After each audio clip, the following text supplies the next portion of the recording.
ଓହୋ ଥିଲା ଗୋଟେ ଗୋଟେ ମାନେ ଘାସ ଅନାବନା ଗଛ ଥିଲେ ତରଭୁଜ ଗଛ ମୂଳରେ ସାର ଦିଆହେଇଛି, ଖତ ଦିଆହେଇଛି, ଆଉ ତା ଶକ୍ତିକ ସବୁ ଘାସ ନେଇଯିବ। ସେଥିପାଇଁ ଘାସ ଉପଡ଼ା ଯାଉଛି। ଯେମିତି ସାର ଆଉ ଖତ ଉର୍ବର କାନା এইটা 25 গ্রাম লেখা দেবা গোটে 20 গ্রামর। এইটা 25 গ্রাম আর এটা 50 গ্রাম মিশিকি গোটে বেরেলରେ ଦେବା। ଆଉ ଥାକଲେ ବି ଆମର ଆସିଗଲା ଓଜନ ଜିନିଷ। ହ୍ୟାଲୋ ସମସ୍ତଙ୍କୁ ନମସ୍କାର। ଆଉ ଗୋଟେ ନୂଆ ଭିଡ଼ିଓରେ ସ୍ୱାଗତ କରୁଛି। ଆଜି ସକାଳେ ଉଠି ବ୍ରସ୍ କରି ଭାତ ଖାଇଲୁ। 10:30 ବି ହେଇଗଲାଣି। ଆଉ ଧ୍ରୁବ ଭାତ ଖାଉଛି। ସିଏ 8:30 9ଟା 10ଟାରୁ ସିଏ ଉଠୁଛି। 10ଟାରେ ଉଠିକି ବ୍ରସ୍ କରିକି ଏଇନା ଭାତ ଖାଉଛି। ଆଉ ଏପଟେ ହେଲା ଧାନ ଶୁଖା ହେଇଛି ଆମର। ଗଲା କାଲି ଆଉ ଆଜି ଧାନ ଶୁଖା ହେଇଛି। ଗଲା କାଲିର ଧାନ ଗା ଶୁଖିଗଲା ସେଇଗା ଠୋଳେଇକି ରଖିଦେଲୁ ବୁରାରେ ପୁରେଇକି। ଆଉ ଆଜି ଯେଉଁ ଧାନ ଗା ଶୁଖା ହେଇଛି ଏଇଗା ଆଜି ଶୁଖିବ ଯଦି ଖରାଟା ଭଲ ହେବ। ଏଇନା ଖରା ହେଇଛି। ଆଉ ବିଲକୁ ଟିକେ ଯିବା। ସେ ବିଲରେ ଘାସ ଟିକେ ବାଛିବା। ଗଛ ମୂଳରେ ଘାସ ଗୋଟେ ଦିଟା ବାହାରିଛି। ଆଉ ଖରା ବି ବଡ଼ଜୋର ହେଉଛି। ଛତା ଖୋଜିବା, ଛତା ହେଇକି ଘାସ ଉପାଡ଼ିବା। ନହେଲେ ଯେଉଁ ମାତ୍ରାରେ ଖରା ହେଉଛି ମୁଣ୍ଡ ଫଟା ଖରା, ମୁଣ୍ଡ ବୁଲେଇବ, ଅଂଶୁଘାତ ବି ହେଇପାରେ ଏତେ ଜୋର ଖରା ହେଉଛି। କୁକୁଡ଼ା ଗୋଟେ ଅଣ୍ଡା ଦେଉଛି। ବାପା ତାକୁ ବନେଇ ଦେଇଛି ତାଙ୍କ ବସା। ଆଉ ଆହୁରି ଏଠି ଗୋଟେ କୁକୁଡ଼ା ଅଛି। ତା ଛୁଆମାନେ କେମିତି ଛୋଟିଆ ଛୋଟିଆ ହେଇଛନ୍ତି। ଏ ହେ ମାଡ଼ ଦେଉଛୁ ନା?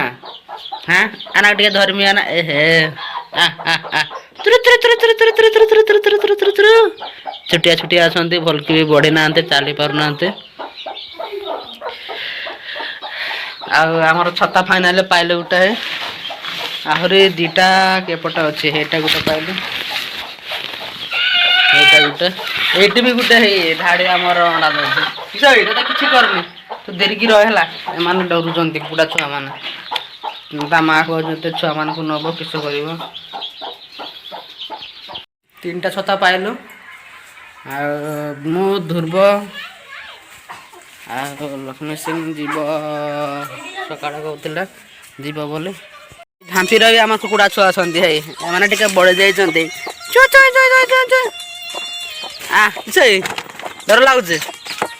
ହେଇ ଏଠି ହେଲା 13ଟା କୁକୁଡ଼ା ଛୁଆ ଫୁଟେଇଛି ଗୋଟେ ଧାଡ଼ି। ଆଉ ସେ ଘର ଭିତରେ ଫୁଟେଇଛି ସେଠି 10ଟା। ଆଉ ଦିଟା ତାଙ୍କ ବସାର ଅଛନ୍ତି, ଅଣ୍ଡା ଦେଉଛନ୍ତି। ମୁଁ ଆଉ ଧ୍ରୁବ ସେପଟେ ଚାଲିଛି। 2 ଜଣ ଏଇନା ବିଲକୁ ଯାଉଛୁ। ଲକ୍ଷ୍ମୀକୁ ତ ଡାକିଲୁ, ସେ କହିଲା ମୁଁ ପଛରେ ଯିମି। ବାପାକୁ ମୁଣ୍ଡ ବଥା କରୁଛି। ତାକୁ ମଲମ ଟିକେ ଲଗେଇକି ତା ମୁଣ୍ଡରେ ଘଷିକି ଆସିବ। ଆଉ ଖରା ବି ବଡ଼ ଜୋର ହେଇଛି ଦେଖିପାରୁଛନ୍ତି।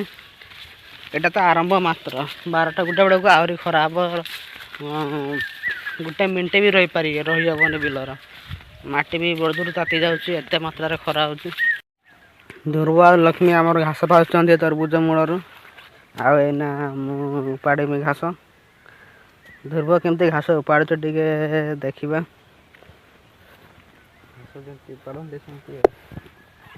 ଧ୍ରୁବ ବର୍ତ୍ତମାନ ଉପାଡ଼ୁଛି ଘାସ। ଦେଖିପାରୁଛନ୍ତି ଦର୍ଶକ ବନ୍ଧୁମାନେ।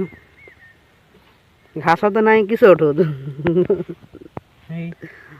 ଓହୋ ଥିଲା ଗୋଟେ ଗୋଟେ ମାନେ ଘାସ ଅନାବନା ଗଛ ଥିଲେ ତରଭୁଜ ଗଛ ମୂଳରେ ସାର ଦିଆହେଇଛି, ଖତ ଦିଆହେଇଛି, ଆଉ ତା ଶକ୍ତିକ ସବୁ ଘାସ ନେଇଯିବ। ସେଥିପାଇଁ ଘାସ ଉପଡ଼ା ଯାଉଛି। ଯେମିତି ସାର ଆଉ ଖତ ଉର୍ବର କାନା ମାନେ ଯେମିତି ସାର ଦିଆହେଇଛି ଭଲ ଭାବରେ ପାଇପାରିବ। ଓହୋ ସାର ଖତ ଦିଆ ହେଇଯାଏ। ସାର ଆଉ ଖତ ମାନେ ଗଛ ମୂଳରେ ଦିଆହେଇଛି ଭଲ ଭାବରେ, ଯେମିତି ତରଭୁଜ ଗଛ ପାଇପାରିବ ଆଉ ବଢ଼ିବ। ସେଥିପାଇଁ ଗଛ ମୂଳରେ ଯେତକ ବି ଘାସ ଗଛ ଅଛି ସବୁ ଉପୁଡ଼ିକି ସରେଇଦେବ। ତରଭୁଜ ଗଛ ମୂଳରେ ଯେତକ ବି ଘାସ ଥିଲା ସବୁ ଉପାଡ଼ିକି ସରେଇଲୁ। ଆଉ 2ଟା ବିଲ ରହିଲା। ଆଉ ଏଇନା ଯିବା ଟିକେ ପାଣି ପିଇତେ। ସେଲ ଚଲା ହେଇଛି। ଧାନ ବିଲରେ ପାଣି ଚଲେଇଛନ୍ତି। ସେଠି ଟିକେ ପାଣି ପିଇତେ ଯିବା। ଏଠି ହେଲା ଧ୍ରୁବ ବସିଛି ପାଣି ପାଖର।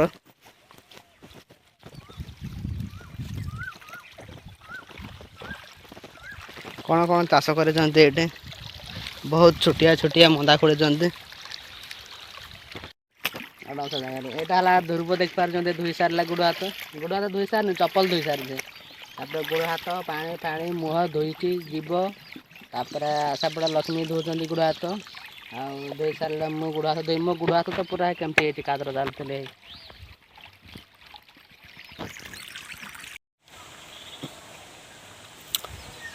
ବିଲରୁ ବର୍ତ୍ତମାନ ଘରକୁ ପହଞ୍ଚି ଗଲୁ ଆସୁ ଆସୁ ଆମ ଧ୍ରୁବ ଗୋଟେ ଆଇସ୍କ୍ରିମ୍ ବାଲା ଦେଖି ପାଇଲା ଆଇସ୍କ୍ରିମ୍ ଫାଇନାଲି ଗୋଟେ ନୁହେଁ 5ଟା କିଣିଛି ମୁଁ ଗୋଟେ ଖାଉଛୁ ଧ୍ରୁବ ଗୋଟେ ବାପା ଗୋଟେ ବର୍ତ୍ତମାନ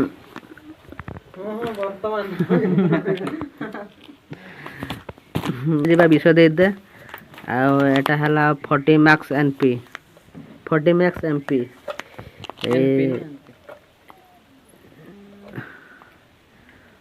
ମନ ଆମୋନିୟम ଫସ୍ଫେଟ୍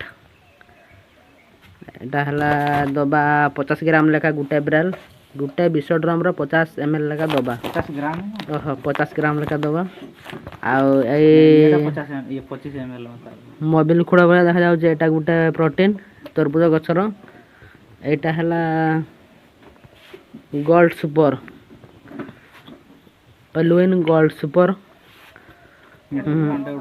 এইটা 25 গ্রাম লেখা দবা গোটে বিশ ড্রমর এইটা 25 গ্রাম আর এটা 50 গ্রাম মিশিকি গোটে বিরলর দবা ଆଉ ଥାକ ପଲେ ବି ଆମର ଆସିଗଲା ଓଜନ ଜିନିଷ ମାନେ ଓଜନ କରିବା ପାଇଁ ଏଠି ଓଜନ କରିକି ଦବା ଓଜନ କରି ସାରିଲୁ ଯେତକ ପ୍ୟାକେଟରେ ଥିଲା 50 ଗ୍ରାମ ଲେଖା କାଢ଼ିଲୁ ଆଉ ଏଇ ବୋତଲଟା ନେବ ଏଇନା ବିଷ ଡରମ ବିଷ ଏଠି ରଖିକି ଯିବା ଆଉ ପାଣି ଟିକେ ଛାଡ଼ିଦେବା ଆମର ବିଲର ନାଳଟା ଫୁଲ ହେଇଯାଉ ଆଉ ସେଇ ନାଳର ପାଣିକା ଡ୍ରମର ଭର୍ତ୍ତି କରିବା ବିଷ ହରମୋନ ଦେବା ଦେନ୍ ବିଷ ଦେବା ସେଲଟାକୁ ଏଇନା ଚଲେଇଛୁ ଏଠି ବାନ୍ଧିଲୁ ପାଇପ୍ ଆଉ ସେଇଠି ଗୋଟେ ନାଳ ପୁରୀ ଗଲେ ଏଠି ବନ୍ଦ କରିକି ସେପଟେ ଯେଉଁ ଧଳା ପାଇପ୍ଟା ଦେଖାଯାଉଛି ସେଇଠି ବାନ୍ଧିଦେବା ଦେଖି ପାଣି ଛାଡ଼ିଦେବା ତାଙ୍କର ସେ ଧାନ ଚାଷ କରୁଛନ୍ତି ସେଇଠିକି ପାଣି ଯିବ ଯାଉଥିଲା ପାଣି ସେପଟେ ବନ୍ଦ କରିକି ଏପଟେ ଛାଡ଼ିছে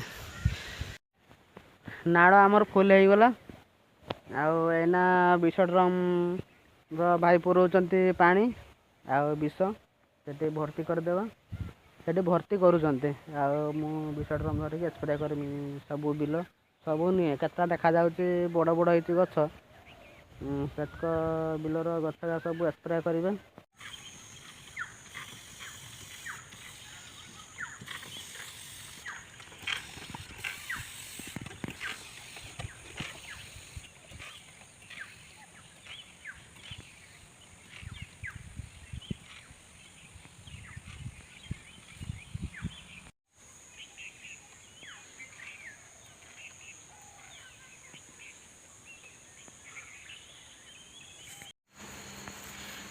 ବିଲକୁ ଯାଇଥିଲୁ ବିଲରୁ ଆସିଲୁ ସନ୍ଧ୍ୟା ଆଉ ଗାଧେଇକି ତେଲ ସୋରିଷ ତେଲ ମାଖିକି ଫ୍ରେଶ ହେଇକି ବସିଛୁ ପଲଙ୍କରେ ଆଉ ଏପଟେ ଆମର ଭାଇ କଲର କରୁଛନ୍ତି ଦୁଆର ସବୁ ଚାର କଡ଼ିଆ ଶାଗୁଆ କଲର କରୁଛନ୍ତି ଆଉ ଏଠି ସବୁ ପ୍ରକାର କଲର ଅଛି କିଣିକି ରଖିଛନ୍ତି ଭାଇ ଯେତେବେଳେ ଫଙ୍କା ଦେଖିବ ଫଙ୍କା ଅଛି ଆଉ ସେତେବେଳେ ଟିକେ କଲର ନେଇକି କଲର କରୁଛି ଏଇ ଝରକା କବାଟ ଆଉ ଏଇ ଦୁଆର ପତ୍ର ସବୁ କଲର କରିଛନ୍ତି ଭାଇ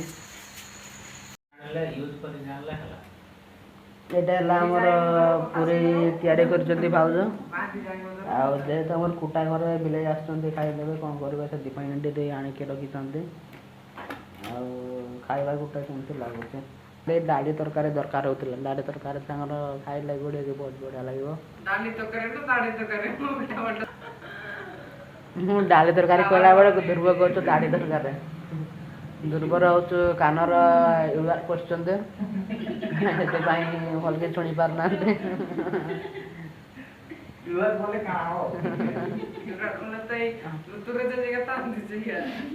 ଏಳುଆନ ମାନେ ହେଉଛୁ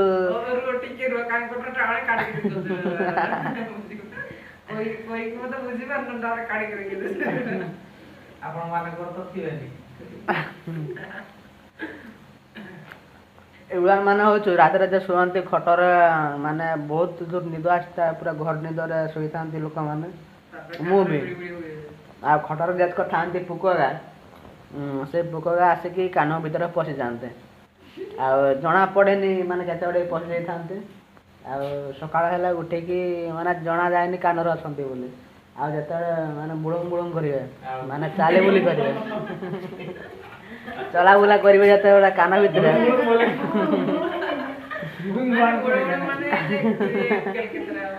ସେ ସେତେବେଳେ ବଥା କରିବ କାନ ବଥା କରିବ ପଡ଼ଜୋର ଆଉ ଯେତେବେଳେ ବଥା କରିବେ ବାପା କହିବେ କାନର କିସ ପଶିଛି ନା କ'ଣ ଆଉ ସେତେବେଳେ ଟିକେ ଢାଳିଦେବା ଆଗରୁ ଯେତେବେଳେ ଛୋଟିଆ ଥିଲି ମୋର ବି ପଶିଥିଲା ବହୁତ ଜାଗା ପଶିଥିଲା 2-3ଟା ପଶିଥିଲା ଆଉ ବାପା ମୋତେ ଖଟରେ ଶୁଆଇ ଦେଇକି ସୋରିଷ ତେଲ ଢାଳି ଦେଇଥିଲେ ଆଉ ଗୋଟେ ସେମିତି ବାହାରିଗଲା ସେମିତି ପୋକ ଆଉ ସେତେବେଳେ ଛୋଟିଆ ଥିଲି ନା ବହୁତ ଜୋର ନିଦ ଆସୁଥାଏ ରାତିର ଆଉ ଏଇନେ ବଡ଼ ହେଇଗଲେ ଜାଣିପାରୁଛି ଆଉ ଆମର ଖଟ ବି ସରିଗଲା ମାନେ ଖଟ ବି ଥିଲା ଆଗର ଖଟ ଥିଲା ଏଇନା ପଲଙ୍କ କିଣିଛୁ ଏଇଠି ଗୋଟେ ଆଉ ସେଠି ଭାଉଜ ବସୁଛନ୍ତି ବାହାରେ ଦୁଇଟା ଅଛି ଆଉ ଏଇନା ପଲଙ୍କରେ ଶୋଇଛୁ ଭିଡ଼ିଓଟି ଆଜି ପାଇଁ ଏତିକ ଥିଲା ପୁଣି ଦେଖା ହେବା ନେକ୍ସଟ ଭିଡ଼ିଓରେ।